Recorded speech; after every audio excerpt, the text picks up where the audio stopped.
আমার চোখে বাংলাদেশের ভবিষ্যৎ খুব ভালো কিছু না। আসার কথা যে আমরা তার আগেই মাটিতে শুয়ে পড়ব, সেদিক থেকে উই আর সেফ।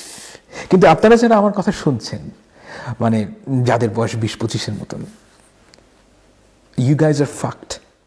বাট আমাদের প্রজন্মের প্রত্যেকের মাশাল্লাহ 3টি PhD আছে, আর ঘৃণাবিদ্যার উপর। তাই আমাদের প্রজন্ম হলো পাছার মতো দ্বিখণ্ডিত। তরমুজের 100টা বিচির মধ্যে কোন বিচিটা মুক্তিযুদ্ধের চেতনায় বিশ্বাসী আর কোন বিচিটা জামাত শিবির করে, এটাও আমরা বের করে ফেলবো, কোনো ব্যাপারই না। আমাদের ক্ষমতায় যেতে দেন, আর লুটপাট কাকে বলে এই সংজ্ঞাই আমরা বদলে দেব। নিজেদের গোষ্ঠীর সুবিধা হাসিল করার জন্য প্রতিটা জেনারেশন জেনে শুনে মিথ্যাকে স্ট্যাবলিশ করেছে ইতিহাস হিসেবে। বিএনপি বলেন কিংবা আওয়ামী লীগ, দুটো দলই দেশের স্বার্থের উপর নিজেদের দলের স্বার্থ দেখেছে। যেমন ধরেন রাজতন্ত্র, রাজার ছেলে রাজা। আবার ধরেন নেপোটিজম, দেখেন যে আলাদা শেখ মুজিবের কতজন সংসদে বসে, ছেয়ে ফেলেছে মাশাআল্লাহ। অত্যন্ত গণতন্ত্র থাকলে যা হয় আর কি। আপনারা যখন দেশের কথা চিন্তা করবেন, ভুলেও জিডিপি আর উঁচু বিল্ডিং বানানোকে আপনাদের মঞ্জিলে মকসুদ বানাবেন না। গত 30 বছর আমরা এই রাস্তাতেই ছিলাম, কি সর্বনাশ আমরা করেছি আশা করি বুঝতে পারছেন। মঞ্জিলে মকসুদ বানাবেন ন্যায় বিচার, ইনসাফ। আপনারা যদি এই রাষ্ট্রে ইনসাফ প্রতিষ্ঠা করতে পারেন, অর্থনৈতিক উন্নতি এমনিতেই হবে। ইনসাফ একটা স্বপ্ন, একটা আইডিয়া। এই স্বপ্ন যদি আপনারা সবাই না দেখেন, সবাই যদি এই স্বপ্নের সামনে নিজের ইগোর জলাঞ্জলি দিতে না পারেন, নিশ্চিত থাকবেন আপনাদের মধ্যে যে সবচেয়ে বড় চুতিয়া, সে আপনাদের রুল করবে।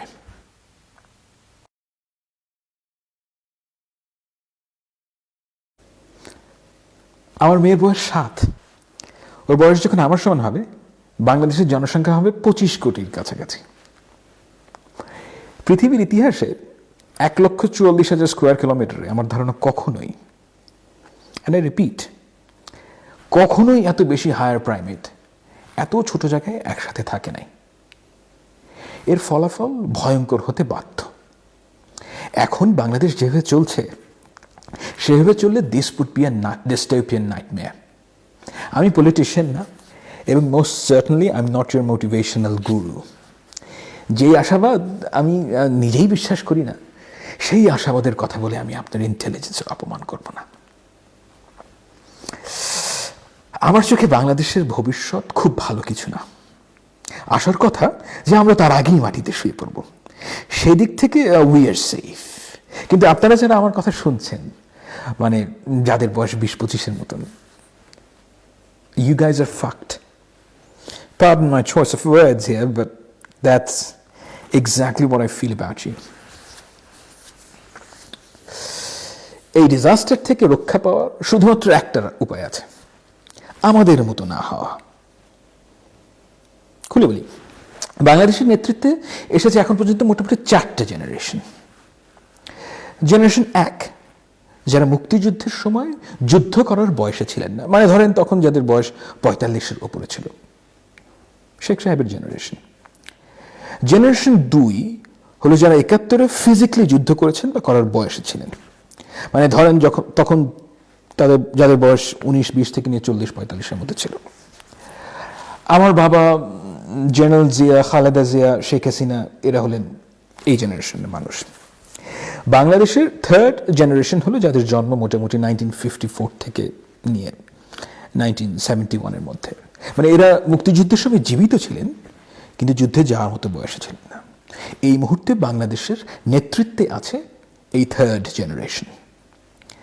আমরা হলাম বাংলাদেশের 4th জেনারেশন, মানে রাফলি যাদের জন্ম 71 থেকে নিয়ে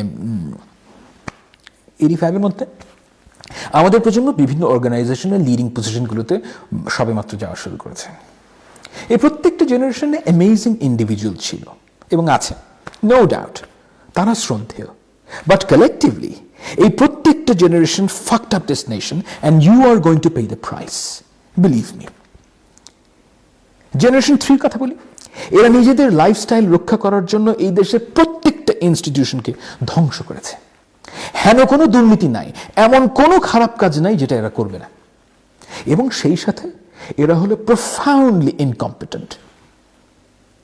আমাদের প্রজন্ম মানে জেনারেশন 4 তুলনামূলকভাবে কম্পিটেন্ট, বাট আমাদের প্রজন্মের প্রত্যেকের মাশাআল্লাহ 3টে পিএইচডি আছে আর ঘৃণাবিদ্যার উপর। তাই আমাদের প্রজন্ম হলো পাছার মতো দ্বিখণ্ডিত। তরমুজের 100টা বিচির মধ্যে কোন বিচিটা মুক্তিযুদ্ধের চেতনায় বিশ্বাসী আর কোন বিচিটা জামাত শিবির করে, এটাও আমরা বের করে ফেলবো, কোনো ব্যাপারই না। আমাদের ক্ষমতায় যেতে দেন, আর লুটপাট কাকে বলে এই সংজ্ঞাই আমরা বদলে দেব। Just wait for another 10 years. যদি মনে করে থাকেন যে আমাদের এই 2 প্রজন্মের অভিজ্ঞতা আপনারা জাতি গঠনের কাজে লাগাবেন, আপনারা অভিজ্ঞ চুতিয়া হবেন, গ্যারান্টিড। ইনফ্যাক্ট এই দেশকে রক্ষা করার যে একটি মাত্র রাস্তা খোলা আছে, সেটা হলো আমাদের সাথে 500 ফুট উঁচু একটা দেয়াল তৈরি করা। আপনাদেরকে সম্পূর্ণ নতুনভাবে বাংলাদেশকে ইম্যাজিন করতে হবে, এবং এই কাজটা করতে হবে আমাদের এই 4 জেনারেশনকে বাদ দিয়ে। একটা সভ্য বাংলাদেশ তৈরি করার একমাত্র রাস্তা হলো আমাদের থেকে ছিটকে বেরিয়ে যাওয়া।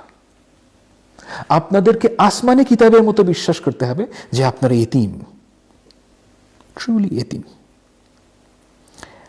আপনাদের বাবারা আপনাদের জন্য কিছুই রেখে যায়নি, এবং যা করার আপনাদেরকেই করতে হবে। 1000 বছরের ঐতিহ্য বলে যেসব বুলশিট আপনাদেরকে শোনানো হয়, এইসব আপনাদেরকে বর্জন করতে হবে মনে প্রাণে। এই 4টা অথর্ব জেনারেশন নিজের ও নিজ গোষ্ঠীর সুবিধাকে ম্যাক্সিমাইজ করার জন্য প্রত্যেকটা রাষ্ট্রীয় সুবিধার অপব্যবহার করেছে। আমাদের প্রথম ও প্রধান চিন্তা হলো কিভাবে রুল অফ ল পাশ কাটানো যায়।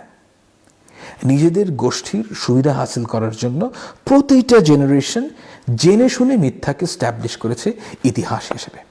বিএনপি বলেন কিংবা আওয়ামী লীগ, দুটো দলই দেশের স্বার্থের উপর নিজেদের দলের স্বার্থ দেখেছে। মোটের উপর এই প্রত্যেকটা জেনারেশন ছিল চরম স্বার্থপর, অলস এবং ইনকম্পিটেন্ট। তারা ওয়েস্ট থেকে শুধুমাত্র দেখনদারি আমদানি করেছে, কোনো ওয়ার্ক এথিক্স, ভ্যালুজ স্ট্যাবলিশ করতে পারে নাই এবং চায়ও নাই। এরা সব সময় অল্প দিয়ে বেশি নিতে চেয়েছে আদর্শের দোহাই দিয়ে। সেকেন্ড জেনারেশনের তালেবরদের কাছে সত্যের মূল্য ছিল গুলশান কিংবা উত্তরার একটা প্লট। একটা প্লট দেন কিংবা কোনো দূতাবাসের একটা চাকরি, সে বলবে, হে মানুষ কন্যা, রাত কেটে যাচ্ছে, অন্ধকার কেটে যাচ্ছে, হে মানুষ কন্যা, হ্যান কন্যা, ত্যান কন্যা, এসব করতে করতে এসব জোকারদের দিনে রাতে 3 বার অর্গাজম হতো। আর থার্ড জেনারেশনের তালেবরদের কাছে ভালো লাগে একটা lucrative government deal. Trust me on this. আমাদের মতো হওয়ার চেষ্টা করলে আপনাদের আমছালা সব যাবে। আপনাদের মূল কাজ হলো আমাদের থেকে আলাদা হওয়া,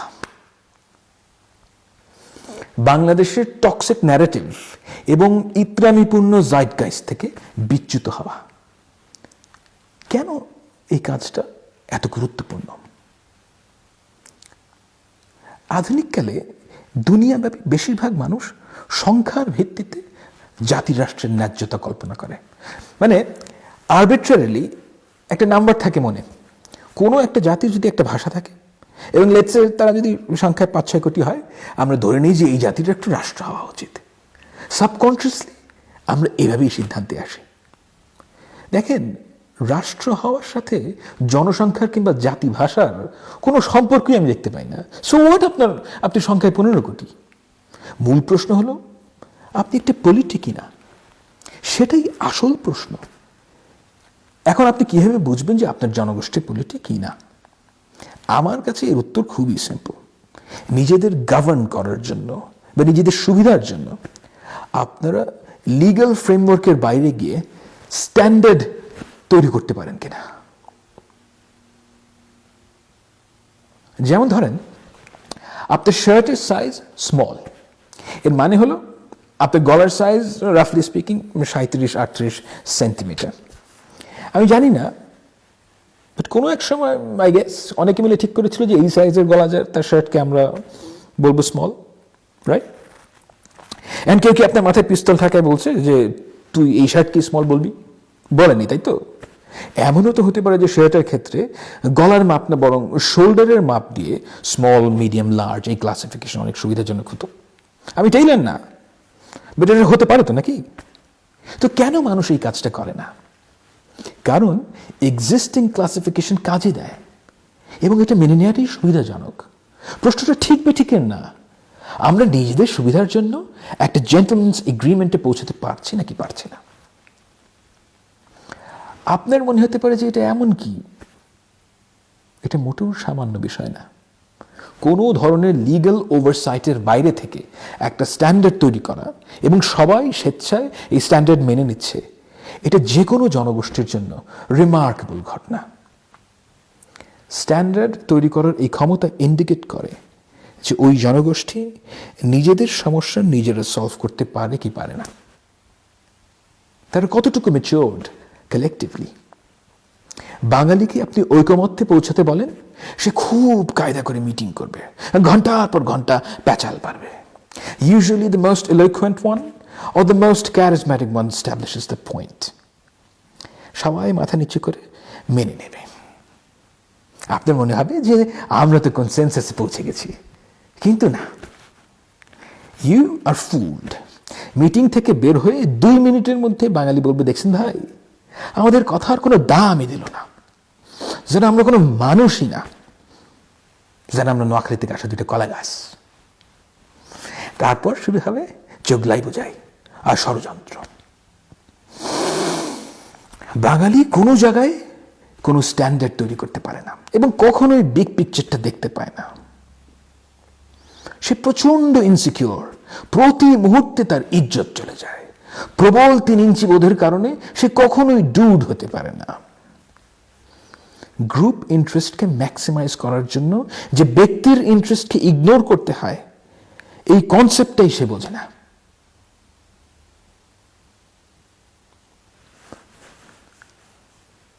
বাঙালি কোনো পলিটি না, তার একটা রাষ্ট্র আছে, কিন্তু সে কোনো পলিটি না। দেখেন, সুপারম্যানের একটা জাঙ্গিয়া আছে এবং আপনি জানেন যে সেটা লাল, কিন্তু আপনি এও জানেন যে এই জাঙ্গিয়ার কোনো ইউটিলিটি নাই। আপনাদের প্রধান কাজ হওয়া উচিত এই জনগোষ্ঠীকে একটা পলিটি বানানো। আপনারা সোশ্যাল লিবারালিজমের রাস্তায় হাঁটবেন, লিবার্টেরিয়ানিজমের রাস্তায় হাঁটবেন, না ইসলামের রাস্তায় হেঁটে একটা সভ্য বাংলাদেশ নির্মাণ করবেন, সেটা আপনাদের সংগ্রাম। এই খোঁজ আপনাদের নিজেদেরকেই বের করতে হবে।